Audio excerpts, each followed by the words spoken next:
I mean, what would happen to these beautiful creatures if Wild Futures wasn't here? I mean, what would actually happen to them and all of the terrible stereotypic kind of behaviour they get from being held in a cage?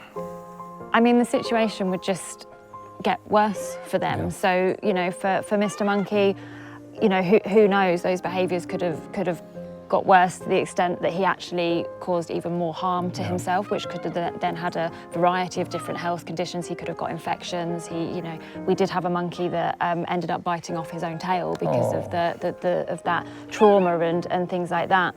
So death is not out of the question. Yeah. Or, you know, they could just stay in that perpetual cycle of being in that trade of just nothing ever changing, and can still live a life, not a good life, but they can still live a life, but are stuck in that monotonous kind of syndrome, that they can't break out of, really. Awful. So the thought of what if we weren't able to rescue them, it doesn't bear thinking about, really.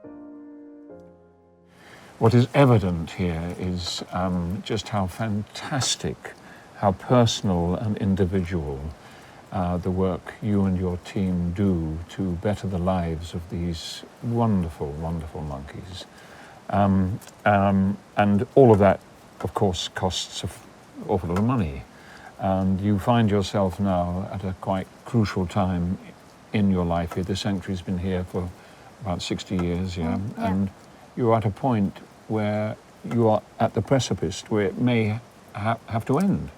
Unfortunately, we are suffering some of the hardest financial times in our history at the moment, through a variety of different reasons, really, but primarily just the cost of everything increasing so much, particularly over the last 5 to 6 years. Just so, to give you a bit of an example, back in 2019, our monthly outgoings were around £30,000 to £35,000 a month. Now, fast forward to the end of this last financial year, so of March 2025, our average monthly outgoings were between £60,000 and £65,000. Wow. So in that time alone, they've doubled. And we're just simply not being able to keep up with it. We have some incredible supporters that generously give their money, send us gifts, and we're so grateful to them.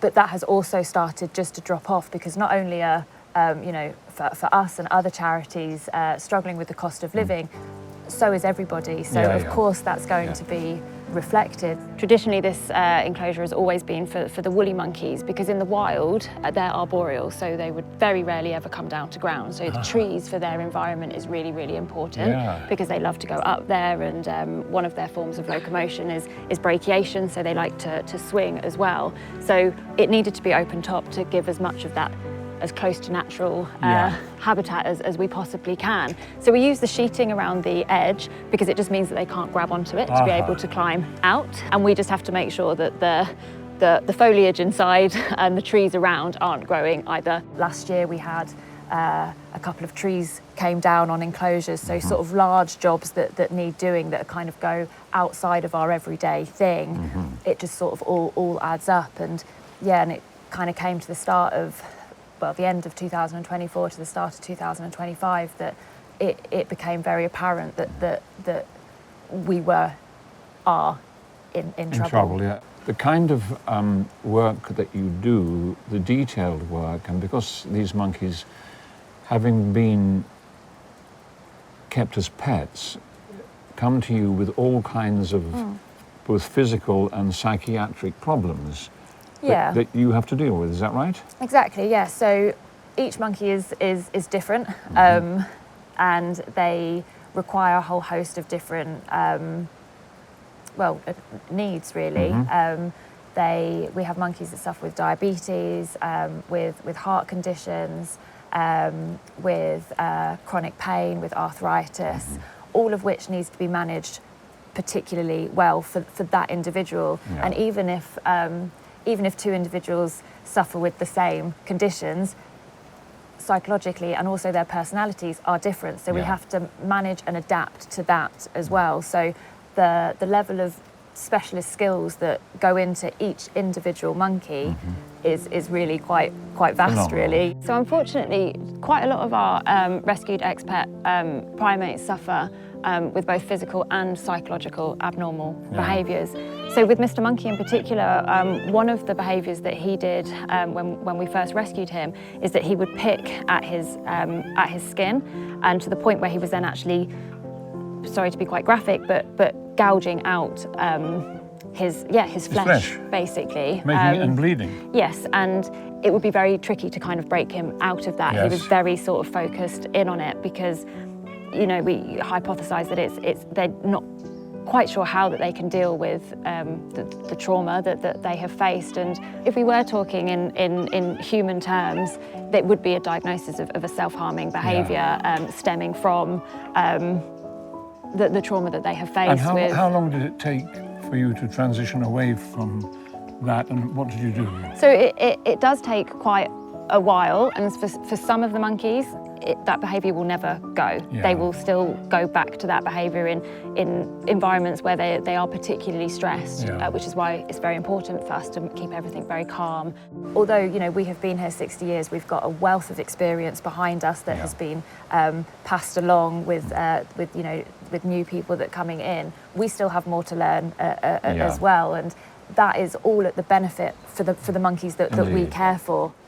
What's going to solve the problem? What is going to solve the problem? Well, support, really. We need more support. So unfortunately, we have actually reached the decision that we are having to put our site and our home up for sale, with the hopes that somebody will come forward and fall in love with this place and fall in love with the work that we do, and allow us to rent it back from them on a peppercorn rent, so we can continue providing a home for life that we have promised to these monkeys. You have it on the market at the moment at, I think, a rather low purchase price personally, because am I right in thinking it's 1.25 million to buy it? Correct. And for that, this magnificent house is part of that package. Yeah. 10 extraordinary acres with a view to die for. Yeah.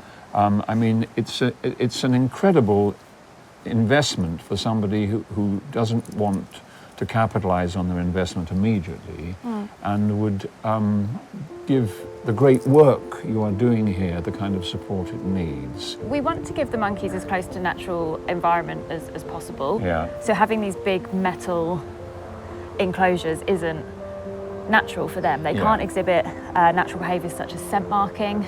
So for us, using wood, it gives it that, I guess, more gentle environment for them. They can scent mark on it. Sometimes, not that we like them doing this, but sometimes they can even kind of get their teeth into it and try and strip it a little bit. They can just use that material in a much better way.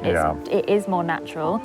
You know, unfortunately for us, it costs us a lot more because wood does not have a long lifespan, so we're having to constantly kind of keep up with it, make sure that we're checking the structures of the enclosures all the time, making sure that the wood hasn't gone rotten or anything like that, because they are still in captivity, they're not in the wild. So we just want to give them the best environment that we possibly can provide for them.